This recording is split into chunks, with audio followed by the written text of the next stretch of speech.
नमस्कार, मैं हूं अंकुर और आप देख रहे हैं सत्य हिंदी का न्यूज बुलेटिन। एक नजर अब तक की सुर्खियों पर। भारत ने धर्मशाला में खेले गए 5वें और अंतिम टेस्ट मैच में मेहमान टीम इंग्लैंड को एक पारी और 64 रनों से हरा दिया है। इस तरह भारत ने 5 मैचों की यह टेस्ट सीरीज 4-1 से जीत ली है।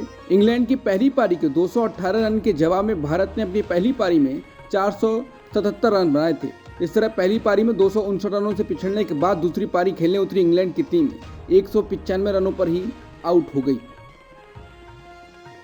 केंद्र शासित प्रदेश लद्दाख के लिए पूर्ण राज्य के दर्जे की मांग को लेकर सियासत गर्मा गई है। केंद्र सरकार के साथ बातचीत विफल होने के बाद लद्दाख के पर्यावरणविद सोनम वांगचुक लेह में आमरण अनशन पर बैठ गए। इसके बाद अब उन्होंने अपना वीडियो ट्वीट किया है और कहा है कि लद्दाख में क्लाइमेट फास्ट का चौथा दिन है। मैं आपसे इस बात को फैलाने का आग्रह करता हूं क्योंकि मुख्यधारा का भारतीय मीडिया लद्दाख के महत्वपूर्ण सीमा क्षेत्र की तुलना में सीमा हैदर के बारे में अधिक परवाह करता है। उन्होंने देश के बाकी लोगों से भी उनका साथ देने की अपील की है।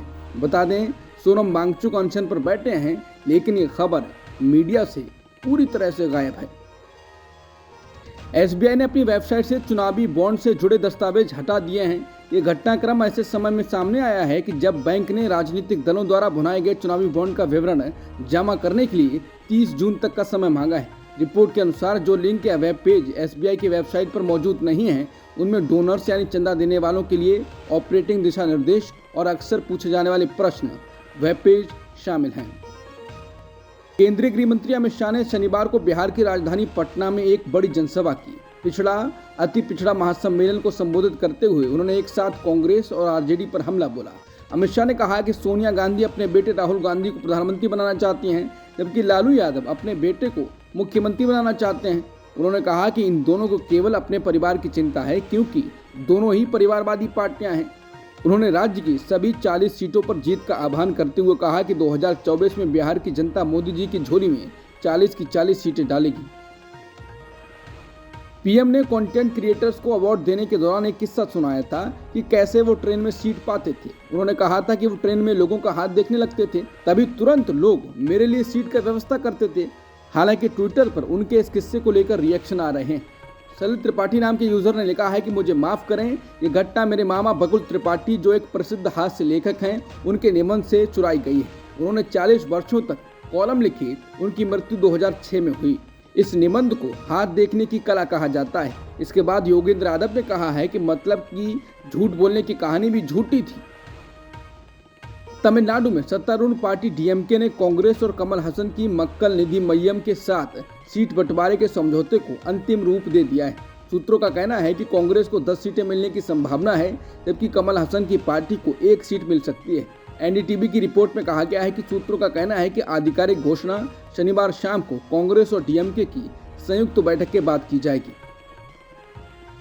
बहुजन समाज पार्टी प्रमुख मायावती ने इंडिया गठबंधन में शामिल होने या तीसरा मोर्चा बनाने के अटकलों को अफवाह बताते हुए साफ किया है कि उनकी पार्टी लोकसभा का चुनाव अकेले ही लड़ेगी। सोशल मीडिया साइट एक्स से किए गए ट्वीट में मायावती ने शनिवार को यह जानकारी दी। उन्होंने लिखा, बीएसपी देश में लोकसभा का आम चुनाव अकेले अपने बलबूते पर पूरी तैयारी और दमदारी के साथ लड़ रही है।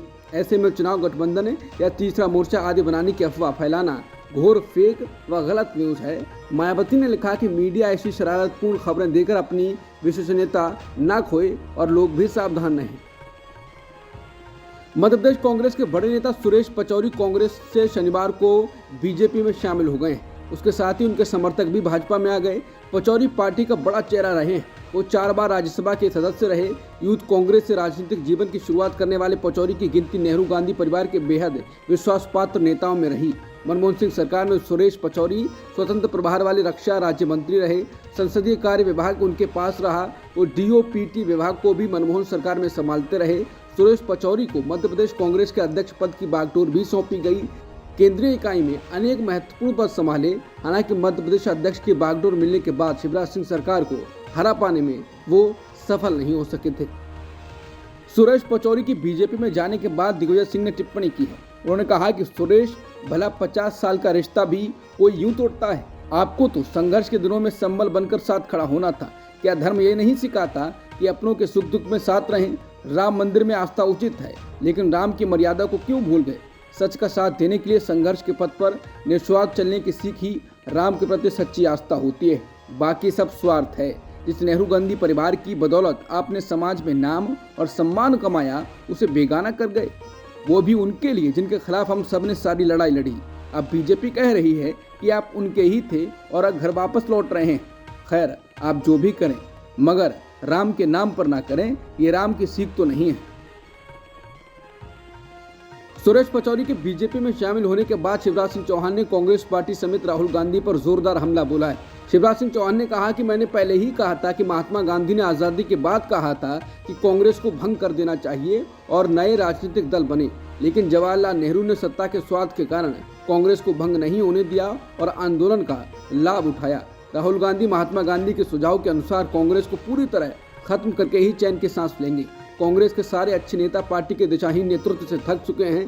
कांग्रेस खत्म होने के कगार पर है। लोकसभा चुनाव 2024 को लेकर भाजपा एनडीए का कुनबा बढ़ाने की कोशिश में है।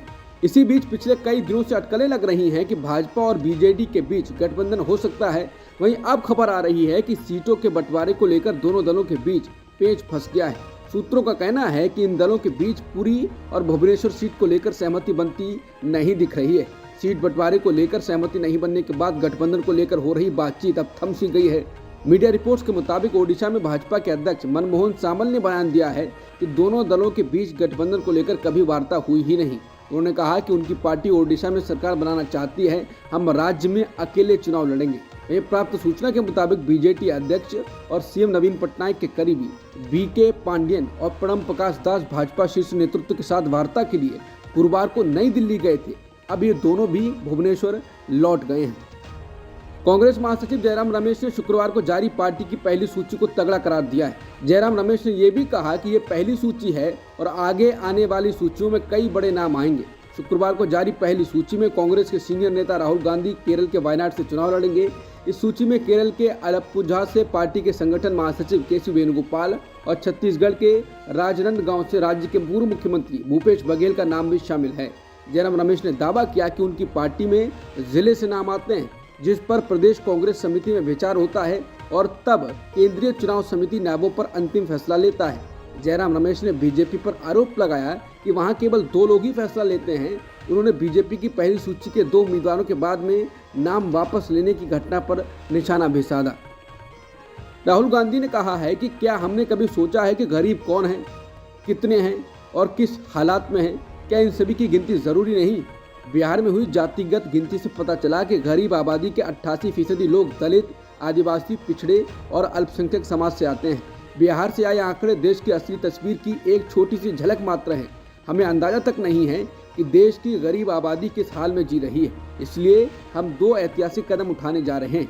जातिगत गिनती, आर्थिक मैपिंग, जिसके आधार पर हम 50% की आरक्षण सीमा को उखाड़ कर फेंक देंगे। ये कदम देश का एक्सरे कर सभी को सही आरक्षण, हक और हिस्सेदारी दिलाएगा। इससे न सिर्फ गरीब के लिए सही नीतियां और योजनाएं बनाई जा सकेंगी, बल्कि उन्हें पढ़ाई, कमाई और दबाई के संघर्ष से उबार कर विकास की मुख्य धारा से जोड़ा भी जा सकेगा। इसलिए उठो, जागो और अपनी आवाज़ उठाओ। जातिगत गिनती तुम्हारा हक है और यही तुम्हें मुश्किलों के अंधेरे से निकालकर उजालों की ओर ले जाएगी। गिनती करो हमारा नारा है, क्योंकि गिनती न्याय की पहली सीढ़ी है। भाजपा में शामिल हो चुके कोलकाता हाईकोर्ट के पूर्व जज अभिजीत गंगोपाध्याय एक टीवी इंटरव्यू के दौरान गांधी और उनके हत्यारे गोडसे में से किसी को एक नहीं चुन पाए। इंटरव्यू में रैपिड फायर क्वेश्चन के दौरान जब पूर्व जज के सामने गांधी और गोडसे में से किसी एक को चुनने की बारी आई तो उन्होंने कहा, मुझे इसके बारे में सोचना होगा। रैपिड फायर राउंड का clip social media platform x पर शेयर करते हुए टीएमसी सांसद साकेत गोखले ने पूछा है, एक व्यक्ति जो 4 दिन पहले तक हाईकोर्ट का न्यायाधीश था, वो गांधी और गोडसे के बीच निर्णय नहीं कर सकता। कल्पना कीजिए इस आदमी ने अदालत में कैसे फैसले सुनाए होंगे और उसकी मानसिकता क्या रही होगी।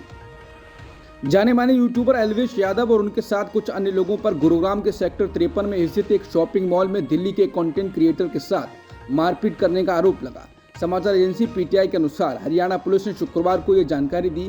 वहीं कथित हमले का एक वीडियो सोशल मीडिया पर वायरल हुआ। समाचार एजेंसी एएनआई के अनुसार यादव पर मारपीट और जान से मारने की धमकी देने का मामला दर्ज किया गया है।